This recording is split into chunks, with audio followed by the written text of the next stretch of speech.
रमेश एक गरीब किसान था। उसके पास छोटा सा जमीन का टुकड़ा था। उस पर वह ककड़ी की सब्जी उगाया करता था। सुबह से शाम तक अपने खेत में खूब मेहनत करता था। कुछ समय बाद उसके खेत में ककड़ी की फसल तैयार हो गई तो वह देखता है कि खेत में छोटे बड़े ककड़ी लगी हुई है। उसी गांव में चंदू नाम का किसान रहता था। वह रमेश के खेत में खड़ी फसल देखकर जलन महसूस करता था। वाह भाई रमेश, इस बार तो तेरे खेत में ककड़ी की भरमार है। इस बार भाई खूब कमाई करेगा। चंदू की बात सुनकर रमेश मुस्कुरा देता है। वहाँ खड़ा चंदू मन ही मन सोच रहा था, वैसे मेरे पास भी रमेश जितना खेत है, फिर भी न जाने इस रमेश की फसल इतनी अच्छी हो जाती है। चंदू के दिमाग में एक आइडिया आ जाता है।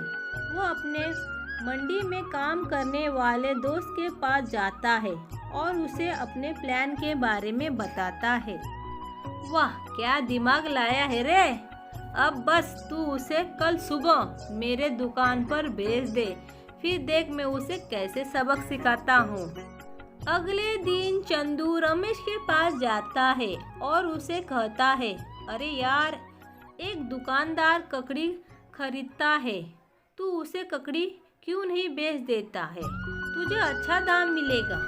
क्या सच में? मैं कल सुबह मंडी जाकर उस आदमी को ककड़ी की फसल बेच आता हूँ, तू मुझे उसका पता बता देना। अगली सुबह रमेश ककड़ी की सब्जी लेकर सब्जी मंडी पहुँच जाता है।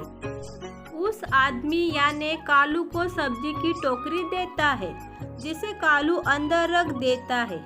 इसके बाद काफी देर तक रमेश उसके दुकान के पास खड़ा रहता है, लेकिन कालू उसे कोई पैसे नहीं देता है। थक हार कर रमेश उससे बोलता है, भाई और कितना टाइम लगेगा? क्या और कितना देर लगेगी? अभी अभी तो आपने मेरे सारे ककड़ी खरीदी है, उसके पैसे दे दो तो मैं निकलूँ यहाँ से, मुझे काफ़ी देर हो गई है। कौन सी ककड़ी? तुम तो यहाँ कब से खड़े हो? मैं तो खुद तुम्हें कहने वाला था, तुम यहाँ क्यों खड़े हो? भाई तुम झूठ क्यों कह रहे हो? तूने मुझे झूठा क्यों कहा? देखते ही देखते वहाँ भीड़ खड़ी हो गई। रमेश की बात सुनकर सभी कालू से कहते हैं, देखो भाई यह सच कह रहा है तो ककड़ी तुम्हारे दुकान के अंदर होंगे, हमें तलाशी लेने दो, सच सामने आ जाएगा।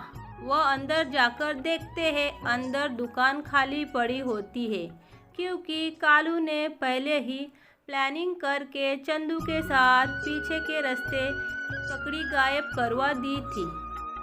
सब मार्केट में रमेश को झूठा बोलने लगे। कुछ देर बाद रमेश उदास होकर घर आया। अपनी पत्नी पल्लवी को सारी बात बताई, लेकिन आपने अंदर तलाशी क्यों नहीं ली? अंदर ककड़ी नहीं थी। मार्केट में सबको लग रहा है कि मैं झूठ बोल रहा हूँ। बाबा आप दुखी मत हो, मेरी बच्ची, सोचा था इस बार इसके लिए नई फ्रॉक लाऊंगा, सारे अरमान अधूरे रह गए। कोई बात नहीं बाबा, अभी मेरी यह वाली फ्रॉक 2 साल और चलेगी, देखो तो कितनी लंबी है। अपनी बेटी की बातें सुनकर रमेश के आंसू निकल गए, लेकिन उस दिन के बाद तो मानो रमेश को सदमा लग गया। उसने खेत में जाना ही छोड़ दिया। ऐसे तो आप बीमार हो जाओगे, चलो न हम फिर से ककड़ी की खेती करेंगे और अब उसे दूसरी मंडी में बेच आएंगे। लेकिन रमेश जैसे टूट ही गया था। फिर पल्लवी और रोशनी खेतों में जाते हैं। वो दोनों वह सूखी हुई पत्तों को हटा देते हैं और फावड़ा लेकर खुदाई करते हैं। इधर रोशनी भी खेतों में काम कर रही होती है। तभी रोशनी को एक ककड़ी खेत में गड़ी हुई मिलती है। रोशनी ने वो पल्लवी को दिखाया। पल्लवी ने उसे वही खेत में बो दिया और उसमें पानी देकर माँ बेटी घर आ जाती है। अगले दिन हिम्मत करके रमेश अपनी पत्नी और बेटी के साथ खेत में आ जाते हैं। वह सब हैरान हो जाते हैं। उनके खेत में बहुत सारी ककड़ी लगी हुई होती है। यह तो सचमुच चमत्कार हो गया। एक रात में इतनी सारी ककड़ी, इसका मतलब वो ककड़ी जादुई ककड़ी थी जो रोशनी को जमीन के अंदर गड़ा हुआ मिला था। बाबा, आप जल्दी से इन्हें बाजार में बेचकर आओ। हाँ मेरी बच्ची, मैं अभी इन्हें बेचकर आता हूँ। रमेश फिर से बाजार में ककड़ी बेचने जाता है, जहाँ कालू उसे देखकर हैरान हो जाता है। रमेश दूसरे दुकानदार को ककड़ी बेच आता है और खूब मुनाफा कमाता है। उधर जैसे ही यह बात चंदू को पता चलती है, वो हैरान रह जाता है। वो शाम को रमेश के खेतों में जाकर देखता है, वहाँ ढेर सारी ककड़ी थी। वो फिर उसकी फसल खराब करने की सोचता है। जैसे ही वो रमेश के खेत में पैर रखने की सोचता है, उसे जोर से करंट का झटका लगता है और वो वहीं गिर जाता है। तभी वहाँ से एक ककड़ी से आवाज आती है, खबरदार, आज के बाद हमें नष्ट करने की सोची भी।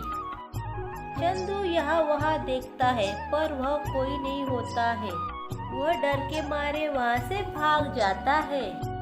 रमेश घर आकर पल्लवी को 6000 देता है और रोशनी के लिए फ्रॉक लेकर आता है। अगले दिन रमेश ने देखा खेत में ढेर सारे ककड़ी लगी हुई है। फिर वह उन्हें मंडी में बेच आता है और भी ज्यादा मुनाफा कमाता है। उनके जादुई ककड़ी की चर्चा चारों ओर होने लगी। रमेश जितनी ककड़ी आज बेचता, उतनी ज्यादा ककड़ी उसके खेत में लग जाते।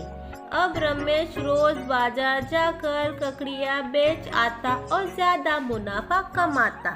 अब उन्होंने रोशनी को अच्छे स्कूल में डाल दिया और अपने लिए पक्का घर बना लिया। अब वो जरूरतमंद की मदद करने लगे और गरीबों को खाना भी खिलाने लगे। अब उनके गरीबी के बादल छट गए और खुशी खुशी रहने लगे। वीडियो अगर आप लोगों को अच्छा लगा होगा फ्रेंड्स, तो वीडियो को लाइक करें और चैनल को सब्सक्राइब करें। Thank you for watching video friends. Bye bye, मिलते हैं नेक्स्ट वीडियो में।